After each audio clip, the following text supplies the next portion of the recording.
standing by my side. How could I rise to meet the morning of the day? Your tender mercies always calling from behind. At times I could not see you, even though you were close by. Lord, you are good. Lord, you are good, and your mercies forever endure. Lord, you are good.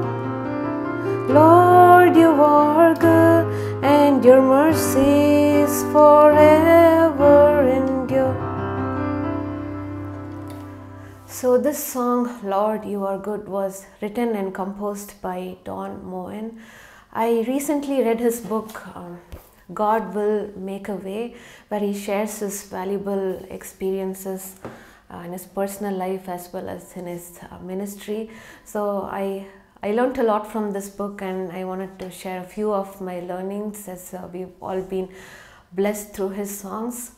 So the first thing that I learned was worship must be in spirit and in truth. So there are many instances, he says, in the Old Testament where music was played and God's presence descends. But when we look specifically at the New Testament, there is just one instance where Jesus talks to the Samaritan woman about worship, which is explained in John chapter 4.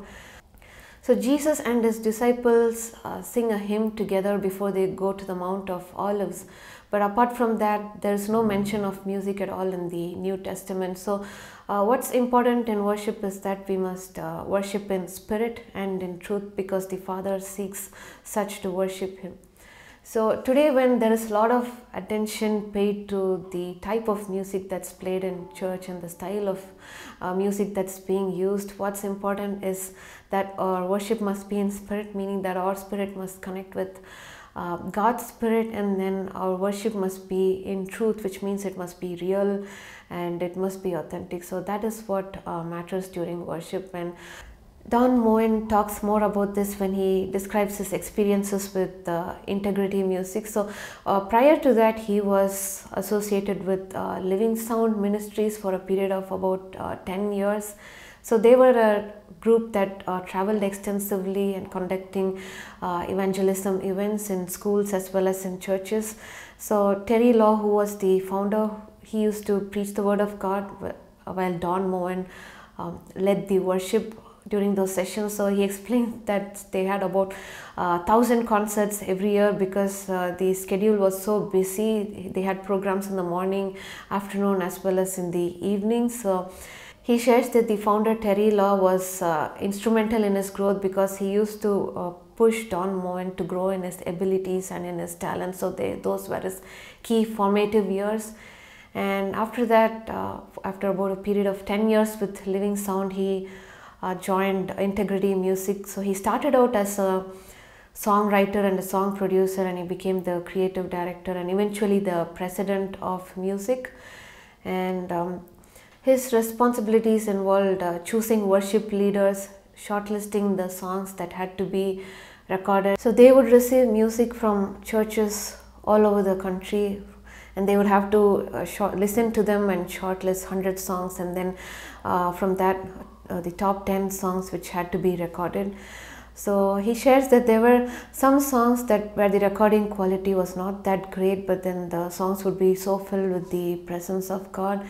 And on the other hand, they had songs with rich music and very good quality recording, but it was just merely a performance, and there was no presence of God when one listened to those songs. And what I learned from reading this is that it doesn't matter whether our playing is at a basic level or an advanced level, or how many instruments we use, if our music is going to be very rich. So all of that doesn't matter, because God has said that our worship must be in spirit and in truth. What's important is our spirit must connect with God's spirit. And so those who are listening to the song can experience communion with God. And the second thing is our worship must be real, it must be authentic, and it must never be a performance. And it was during his days with Integrity Music that he introduced to us many worship leaders like Ron Kenoly and Paul Beloche. So he heard about Ron Kenoly from many, and he was at that time a worship leader based in San Jose, and Don Moen met him in person, and that's when his first two albums were produced. Jesus is Alive and Lift Him Up. All of us know him as a songwriter, song producer, a pianist, a violinist, and in the early days he also played the guitar, but he's very humble in sharing this in his book. He says, "While I am best known for my music, here's the irony in my resume. If you put a bunch of singers in a room, I won't be the best vocalist there. If you line up piano players, I won't win the keyboard competition. But that's because for decades I've served a God who chooses the weak, considers the foolish, and counts those who don't believe they count. And if he did that for Don Moen, he will do it for you." He talks about one of his experiences in writing songs for a project. So he rented a cottage by the beach so he could spend some alone time with God and write some songs. And he had come to the end of the 5 days, but there were no songs that God gave him at that time. And so he decided to go back home, and on the way back he was very frustrated, and in desperation he spoke to God and he said, "God, it seems like you're so far away from me and I don't know what to do, but I haven't lost my faith, but I will continue to sing and to praise you." And that's when God told him that, okay, this is going to be a song, write that down. And so that's how he received all the songs that he wanted to write. So the song goes like this: "Lord, you seem so far away, a million miles or more it feels today. And though I haven't lost my faith, I must confess right now that it's hard for me to pray. I don't know what to say and I don't know where to start, but as you give the grace, with all that's in my heart, I will sing and I will praise." To sing, "Lord, you seem so far away, a million miles or more it feels today," just didn't seem right. And so he asked a few of his friends and his wife about it, and they shared that it was very genuine and it's very honest, and it reflects how most believers feel today. Although people may not admit it, they felt it was very honest. And so this particular song made it to the cover of that particular album.